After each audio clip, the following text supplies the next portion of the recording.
Salut, comment tu vas? On se retrouve aujourd'hui pour une toute nouvelle vidéo et aujourd'hui j'avais envie de faire avec vous une vidéo un peu blabla. Je vais vous parler un petit peu de ma vie de gay parce que oui, on ne parle pas assez de la vie de gay, on ne parle pas assez des problèmes de gay, on ne parle pas assez de tout ce qu'on peut subir. Donc j'avais envie un petit peu de vous raconter mes histoires, ce que j'ai vécu depuis que je m'assume en étant gay, tout ce que j'ai pu vivre, les moqueries, les insultes, etc., etc. Et vu que ce n'est pas encore un sujet assez gay, nous allons nous maquiller en même temps. Alors, pourquoi? Parce que ce sera quand même plus sympa, je trouve. Je dis pas que le maquillage n'est que pour les gays, bien sûr. Hein. Les hétéros aussi, hommes hétéros aussi peuvent se maquiller. Et je vous encourage, hommes hétéros, à accepter votre féminité qui est en vous. Aujourd'hui, donc, j'avais envie donc de parler de ça. Ça va être un sujet qui va être assez léger, même si je vous avoue que parfois ça m'a fait mal. Donc aujourd'hui, on va faire du coup en même temps un maquillage des plus léger, non, mais des plus normales, on va dire, de maquillage un peu de tous les jours. Donc j'ai ma trousse à maquillage de tous les jours, Martine Cosmétiques. J'ai mes pinceaux qui ne sont pas propres, mais ça, c'est comme d'hab. Et j'ai mon miroir pour me voir et je vais utiliser la palette de chez Sanana, sa dernière. Comme vous pouvez voir, je l'ai quasiment jamais utilisée. Elle est neuve. Donc, je vais déjà vous avancer vers moi. Donc voilà, vous êtes vachement plus proche. J'aime pas, c'est que vous soyez... J'ai besoin de ma bulle, vous êtes beaucoup trop proche de moi là. Mais c'est pas grave. On va donc du coup commencer, je ne vais pas vous faire un tuto, hein, clairement pas, je vais peut-être juste vous montrer les produits, voilà, là c'est le Charlotte Tilbury, c'est la teinte 5 Cool Froid, j'ai Tarte, enfin voilà, je vais pas faire, on n'est pas là pour faire un tuto, on est vraiment là pour parler des problèmes que j'ai pu avoir. Donc du coup, oui, j'ai eu pas mal de problèmes, je me suis jamais fait frapper, je me suis jamais fait agresser violemment, on va dire.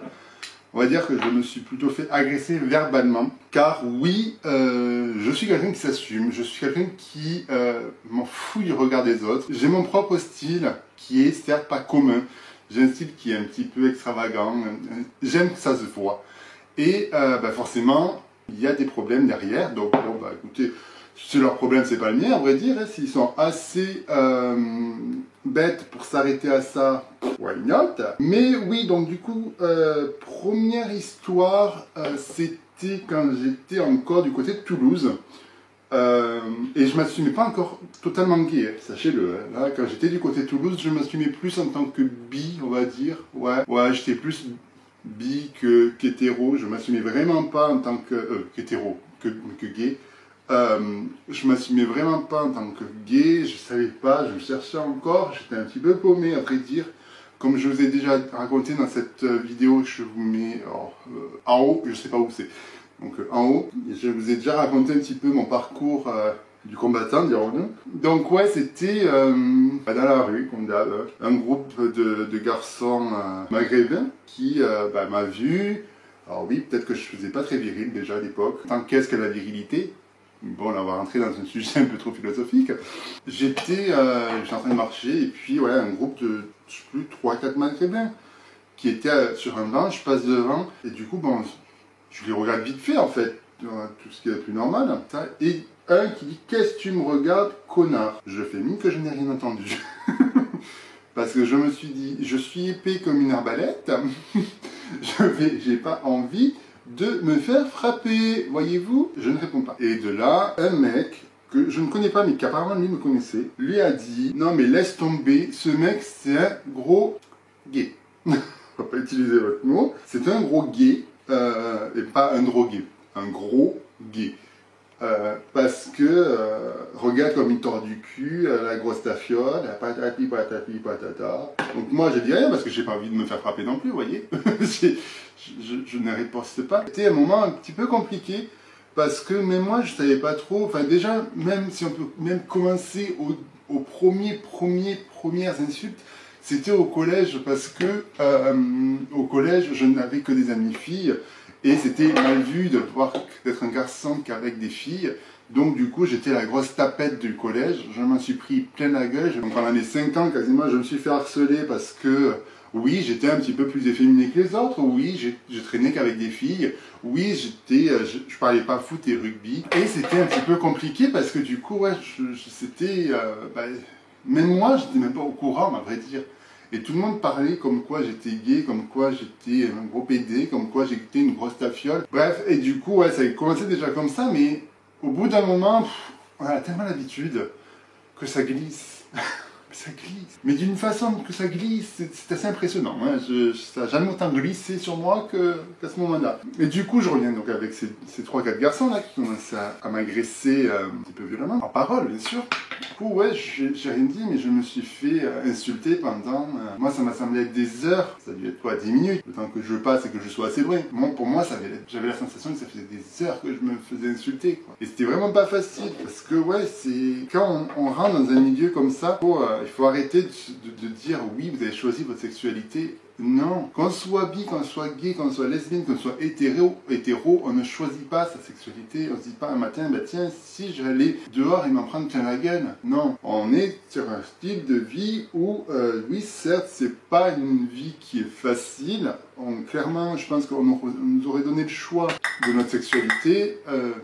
Clairement, je serais hétéro. Car beaucoup moins de problèmes j'aurais eu beaucoup moins de problèmes dans ma vie, beaucoup moins d'insultes. Ça aurait été beaucoup plus simple pour moi de vivre. Sans me dire, bah tiens, si je mets cette tenue, comment les gens vont pouvoir percevoir. Même si au final, je m'en fous de ce que peuvent penser les gens. Parce qu'au final, maintenant j'ai 30 ans, je fais ce que je veux, les gars. Me trimballer en talons en pleine ville, en plein centre-ville, ben écoutez, ça vous plaît pas, regardez pas. Après, j'ai une deuxième histoire. J'étais responsable d'un salon à Genève, et franchement, le salon était cool, c'était un bon petit salon. Je travaillais chez lui, à Genève, de toute façon, j'ai toujours travaillé chez Provo. Et franchement, j'ai adoré. J'ai adoré, bon, j'ai eu quelques petits problèmes avec une de mes collègues, avec ma collègue, qui voulait clairement avoir mon poste. Et qui m'a mis des bâtons dans les roues pendant presque un an. Mais c'est pas grave. Du coup, en fait, ce jour-là, c'était une journée qui était ultra calme. Clairement, c'était une journée qui était ultra calme. Et en fait, ma collègue, dont j'étais le responsable du coup, avait des heures à récupérer. Et je lui dis, bah, écoute, vu qu'il n'y a personne, prends tes 3 ou 4 heures là, tu pars plus tôt, et puis comme ça c'est réglé, on n'en parle plus. Et forcément, elle s'en va et quelqu'un arrive. Alors, il faut déjà que je vous remette un petit peu le contexte du moment où c'était. En fait, c'était un moment où il y avait une histoire, comme quoi un prêtre américain, ou africain, non américain, non c'est un américain, qui voulait remettre la peine de mort pour les gays. Et c'était passé apparemment dans quelques pays en Afrique, et il voulait arriver, il y avait une conférence en Suisse, avec ce cher monsieur. Et après, il y avait une pétition pour pas que ce monsieur vienne en Suisse, enfin ce prêtre vienne en Suisse, parce qu'il était clairement homophobe et qu'il voulait tuer tous les gays et lesbiennes. Un homme adorable, j'ai envie de vous dire. Et du coup, donc je reçois ce monsieur, enfin ce client, on discute, on commence à discuter de tout et de rien.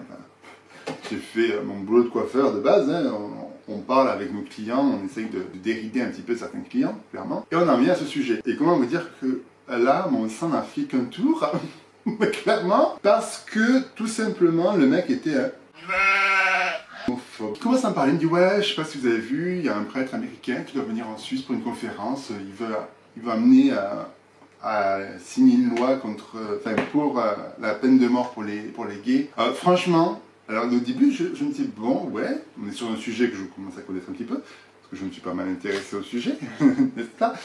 Ça me concerne. Et au début, je me suis dit, bon, ça doit être un mec qui est de mon côté, qui est en faveur des gays, et qui va me soutenir. Pas du tout. Non. C'était pas ça du tout, Thomas. Tu t'es trompé, bravo. Non, le mec était un sacré homophobe. Il me dit, mais moi, je suis entièrement d'accord avec ce qu'il dit. Franchement, les PD, franchement, on devrait tous les massacrer. What? Pardon? Ai-je bien entendu? Qu'entends-je? Que oui, j'avais le ciseau dans la main, hein. Je me suis mis, je lui plante le ciseau dans le crâne, j'attends un petit peu là. Je dis, bon Thomas, reprends-toi, ne montre pas que ça te touche, tu fais le mec fort, et voilà. Et il continue à me déblatérer des conneries, mais alors, mais les plus grosses les unes que les autres, c'était incroyable. Franchement, c'était incroyable. Alors, j'essaye de prendre la parole un petit peu, je me dis, mais tu dis, bon, après, vous savez, je vois pas en quoi une sexualité peut déranger. C'est pas grave d'être gay, c'est pas grave d'être lesbienne, c'est pas grave d'être bi, c'est pas grave d'être hétéro. Elle me dit, ah non, bah, hétéro, c'est clair que c'est pas grave, c'est totalement normal. Après, les autres, c'est Satan. Ah pardon. Mais tu racontes quoi comme connerie? J'ai essayé de lui faire un peu changer d'avis parce que j'aime bien parler avec des gens qui... Enfin, j'aime bien comprendre l'intérêt des homophobes en fait. Pourquoi ils n'aiment pas la communauté gay, pourquoi ils sont comme ça envers nous et pourquoi ils nous détestent tant en fait. J'ai essayé de comprendre, j'ai essayé de me dire, mais je lui dis, mais en soi c'est pas grave, c'est qu'une sexualité, enfin, c'est pas ce qui se passe chez vous. Laissez ce qui se passe chez les autres. Après, si c'est chez vous que ça vous pose un problème, ben, c'est votre souci, mais ça vous regarde. Mais après, le reste, clairement, ça ne vous regarde pas. Et du coup, c'est de passer ce sujet. J'essaie de lui faire changer de sujet parce que là, il était à fond sur ce sujet et il n'en pouvait plus. Il faut savoir qu'en Suisse, surtout côté Genève et tout ça, pas beaucoup en Suisse, je pense pas dans la Suisse profonde, mais la Suisse proche des frontières françaises, les gens sont très racistes. Beaucoup de gens sont très racistes envers les Français parce que, soi-disant, on leur pique le travail, chose qui est totalement fausse. On fait le travail juste qu'ils ne veulent pas le faire parce que ça ne paye pas les loyers, tout simplement. Mais ça, ce sera aussi notre sujet au niveau de la Suisse, parce que j'avais envie de vous faire une vidéo sur les différences entre la France et la Suisse. Je pense que ça peut être intéressant pour ceux qui veulent venir travailler dans ce beau pays. Du coup, on en vient à parler des Français. Et il me dit, ah, et puis, ces frouses-là. Alors les frouses, c'est des Français, c'est l'insulte suisse pour dire français. Comment ça me parlait des Français? Et là j'ai dit non mais il se fout de ma gueule. Parce que j'ai quand même un accent. Un Français du Sud qui arrive à Genève, ça s'entend quand même. Surtout que ça faisait quoi? Ça devait faire aller un an que j'étais dans la région, donc autant vous dire que j'avais l'accent qui était beaucoup plus poussé que maintenant. Hein. Et du coup, elle me dit ouais, et puis ces frouses là qui nous piquent leur travail. Et pareil, j'essaie de lui faire changer un petit peu d'avis. Je lui dis non, ils piquent pas le travail. Ils font juste le travail que en Suisse certains ne veulent pas parce que ça ne paye pas les loyers et voilà tout ça. Et il comprenait pas, mais il était vraiment borné lui. Hein. Je vous jure qu'il était sacrément borné. Et on en vient au paiement. Et là, je peux vous dire que j'ai jamais été aussi fier de moi. Donc je le fais payer, je ne dis rien, hein, bien sûr. Et du coup, je lui pose une question. Je lui dis bon ça va, ça vous a plu, le coiffure vous plaît, la coupe vous plaît? Ah oui, j'adore, franchement, c'est top, bravo, bon travail, parfait, blablabla, fait que des compliments. Je dis, oula mon gars, moi je vais pas te louper là. Tu me fais que des compliments et tu viens de m'insulter pendant pratiquement une demi-heure. Je vais pas louper ça. Ah bah ouais, parfait, très bien, alors je suis content que ça vous plaise. Par contre, bah, la personne qui vous a fait cette coiffure, c'est-à-dire moi, bah, c'est un coiffeur qui est français et qui est gay. Et pourtant, votre coiffure est parfaite, on me l'avait dit. Et en fait, il a pas su quoi dire. Il m'a regardé d'un air qu'il allait me tuer. Il aurait eu des mitraillettes dans les yeux, il aurait fait. Mais du coup, ouais, il est parti et n'est jamais revenu. Mais ouais, non, c'était quand même chaud, quoi. Ce moment-là, je savais plus quoi faire. J'ai dit, mais au bout d'un moment, mais arrête de me parler de ça. Je ne veux pas t'entendre parler de ça. Je suis moi-même gay. Au bout d'un moment, tu peux pas en fait leur dire ta gueule. Non, c'est pas possible. C'est dommage, hein, mais c'est pas possible. Franchement, à la fin, j'en pouvais plus. Il va s'arrêter de parler, il va s'arrêter de m'insulter parce que là, au bout d'un moment, c'est bon, hein. On a compris, monsieur. Merci. Vous pouvez disposer. Dernière histoire. Ça se passait en fait... alors, c'est une histoire qui est très courte. Parce qu'en fait, il est qu'un mot. Et j'ai pas compris. Je suis resté mais tellement con. Et je vous jure, je suis resté mais tellement con face à ce qu'il m'a dit. Pourtant, j'ai la répartie. Hein. Je sais quand il faut... je sais ce qu'il faut dire quand on m'insulte. Enfin, je sais quoi faire. Mais là, ben non. Là, j'ai pas su quoi dire. Je me suis senti con. En fait, c'était un matin. Un matin, j'allais au bureau. Enfin, au bureau. Salon. En fait, si vous voulez, donc j'ai toute une route de campagne à passer. Ensuite, j'arrive en Suisse. Et après, j'ai une grande route où il y a 2 feux. Et après, on arrive sur une auto. Donc, je prends c'était un hiver. J'ai un manteau qui est assez court. Enfin, c'est une sorte de blouson. Mais un blouson en poil. Poil orange, un peu moumoute. Enfin, voilà, le truc. Faites ça toute la journée. Et donc j'arrive à ce feu, et puis là, c'est là à côté de moi, un gros 4x4, un truc mais énorme, vraiment très gros 4x4, j'ai jamais vu ça. Et de là, il me fait des signes comme ça en fait. Ok, bon, il y a peut-être un problème sur ma voiture que j'ai pas vu, j'ai peut-être le truc du réservoir qui est ouvert, un feu qui est cassé. Je baisse ma voiture et en fait je me penche comme ça pour savoir en fait ce que voulait ce monsieur. Comment vous dire que sa réponse a été très...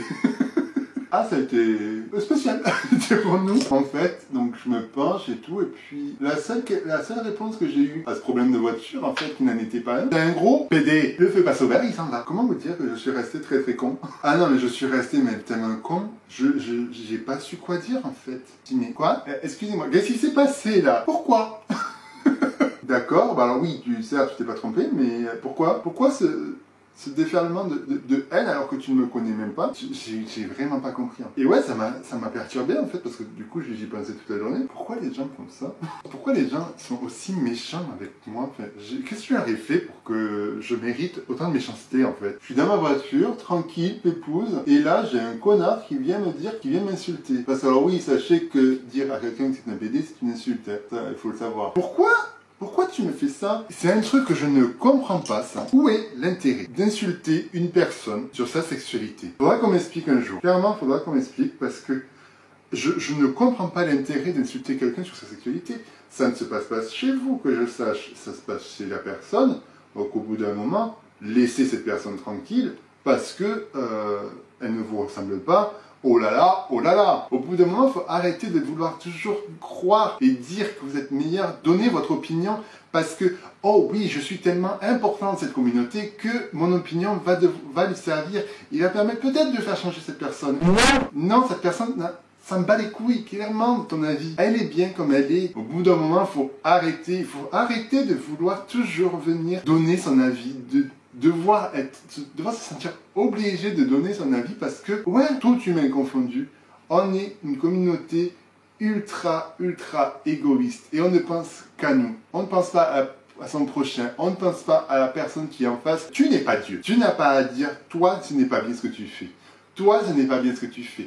Toi, tu devrais faire plutôt comme ça. Toi, tu devrais maigrir. Toi, tu devrais grossir. Toi, tu devrais faire couper les cheveux. Toi, tu devrais les laisser pousser. Toi, tu devrais arrêter de te maquiller autant. Pourquoi tu mets des seins aussi gros? Au bout d'un moment, stop! Arrêtez, sérieusement, de venir critiquer les gens. Les gens font ce qu'ils veulent. Les gens sont gays, sont lesbiennes, sont bi, sont trans, sont asexuels, sont pansexuels, sont hétéros, sont tout ce que vous voulez, on s'en fout.